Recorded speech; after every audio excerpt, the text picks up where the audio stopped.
Mas afinal, prints de WhatsApp podem ser considerados provas válidas no processo civil? É essa questão que eu quero analisar hoje na nossa lição prática do dia, a lição 4 de 365. Como você sabe, todos os dias aqui no canal do Telegram eu vou apresentar um áudio com um conteúdo prático jurídico. E hoje o tema é esse: prints de WhatsApp. Muita questão polêmica aqui, se esse print pode ser considerado uma prova válida ou não no processo civil. Primeiro ponto que eu queria chamar a atenção aqui é que no processo de conhecimento, o advogado deve ter uma estratégia para vencer o processo. E a principal estratégia sempre será produzir a prova necessária sobre o fato controvertido. Como quando você muda a chave da sua advocacia para se preocupar com fatos e provas, você começa a obter resultados efetivos no processo. Para isso, você precisa identificar quais são os fatos controvertidos da sua demanda.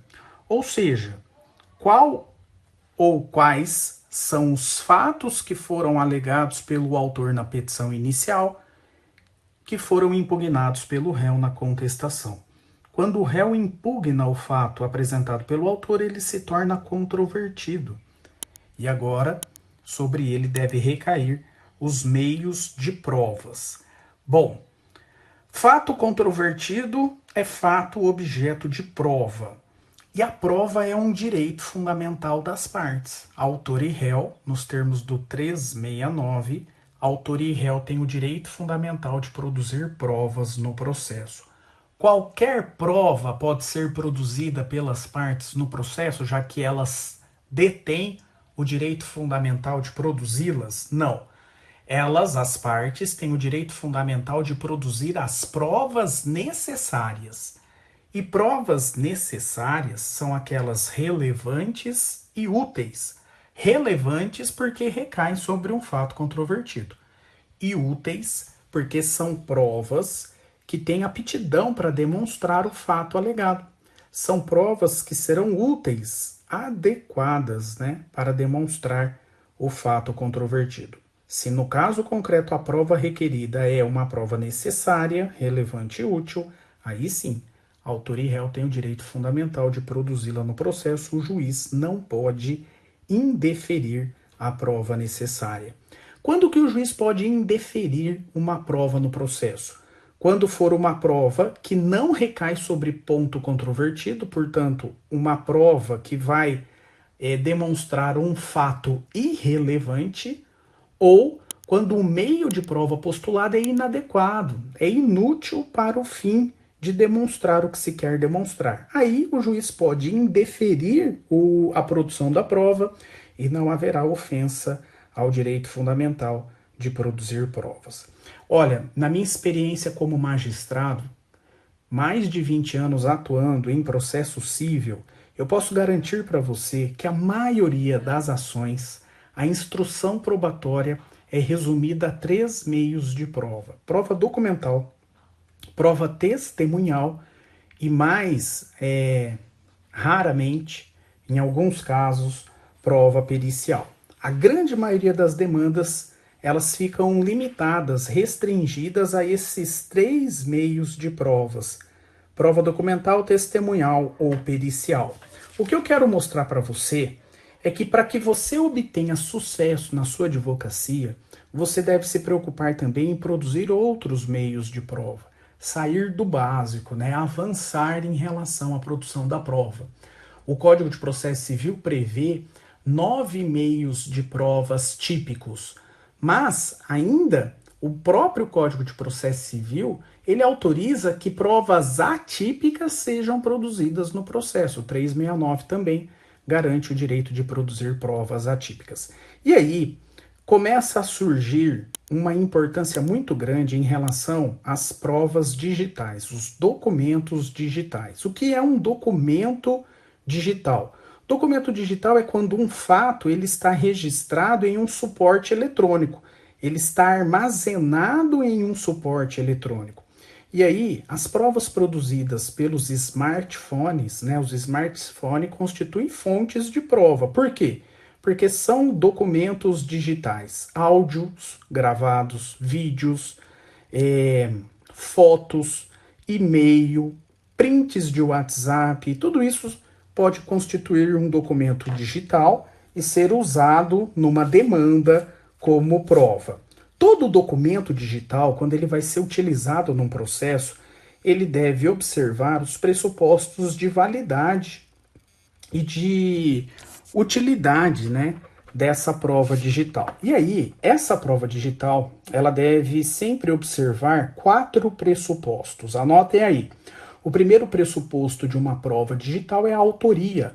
A autoria significa quem produziu o documento.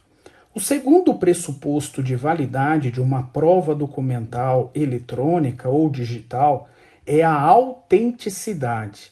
O que significa que um documento digital seja autêntico?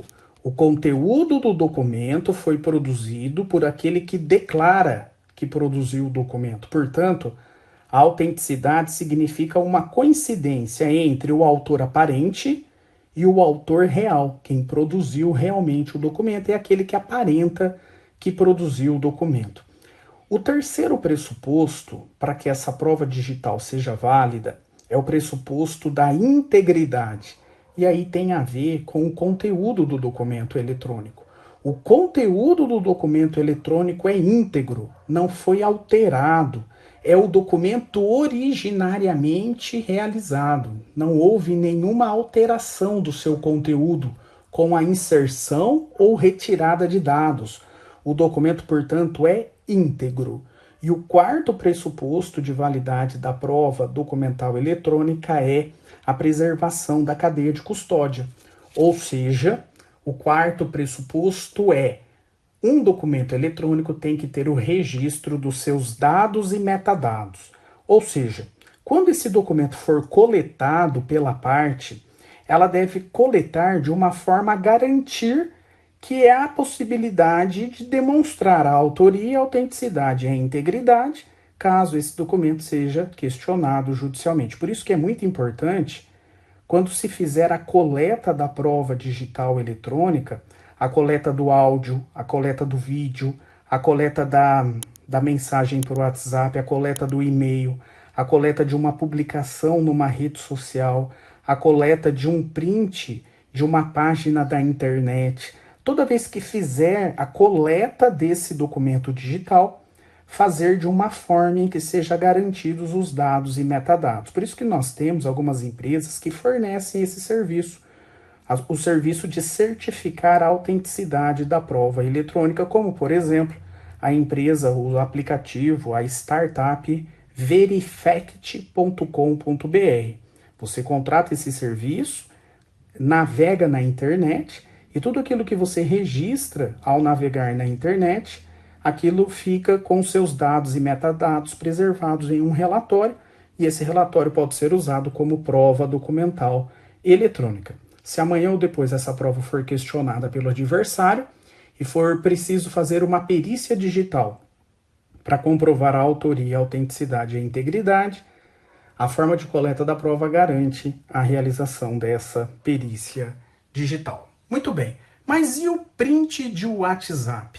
Esse print de WhatsApp por si só é prova válida? Veja só, o print de WhatsApp é um documento eletrônico. Logo, é uma prova documental eletrônica como qualquer outra, que juntada no processo vai produzir efeitos. Agora, a questão que surge é, no entendimento que eu tenho defendido aqui nas redes sociais e na minha prática jurídica, a troca de mensagens pelo aplicativo de WhatsApp entre os próprios interlocutores, que são autor e réu da demanda, essas trocas de mensagens são provas válidas.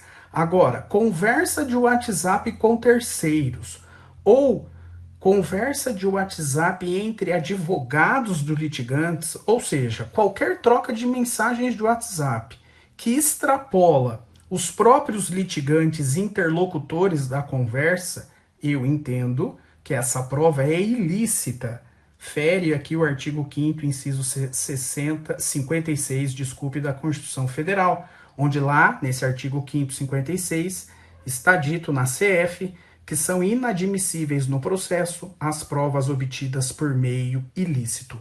E por que conversas de WhatsApp envolvendo terceira pessoa é prova ilícita?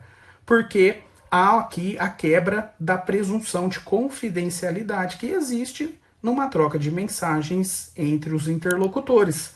Esses interlocutores que trocaram mensagens não são o autor e o réu da demanda, não são os próprios litigantes. Logo, quando aquela conversa foi realizada, havia ali uma presunção de confidencialidade entre eles. Isso foi quebrado com a juntada aos autos desse print de WhatsApp por terceiros. Fere aqui o direito à privacidade, o direito do sigilo das comunicações e até mesmo a boa-fé objetiva. Por isso que eu entendo que prints de WhatsApp podem constituir provas válidas quando a prova, as trocas de mensagens são entre os próprios demandantes, litigantes, autor e réu. Se essa troca de mensagens já envolver terceira pessoa, que não é o autor ou o réu, aí não. Aí a prova, no meu modo de ver, é ilícita, é uma prova inválida.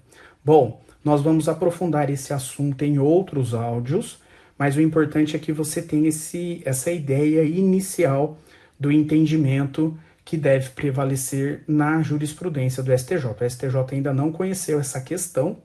O STJ conheceu apenas prints de WhatsApp no processo crime. Então, todas as publicações de acórdãos do STJ sobre esse tema se referem a processo crime. No processo civil, eu desconheço alguma publicação de acórdão do STJ envolvendo esse tema. Vamos aguardar. Certamente esse tema vai aparecer daqui a pouco no STJ e vamos verificar qual vai ser o posicionamento do STJ. Mas, em princípio, trocas de mensagens entre os próprios demandantes litigantes, prova válida. Ah, mas professor, essa prova pode ser questionada pelo meu adversário, o print pode ser facilmente manipulado. A questão da credibilidade da prova é uma outra história, e essa história nós vamos contar em um outro áudio, como uma outra lição prática jurídica do dia. Maravilha? Um grande abraço a todos e até a nossa próxima intervenção aqui no canal do Telegram com mais um áudio de dica prática jurídica. Até lá, ótimo dia, ótima noite aí a todos vocês. Valeu, pessoal!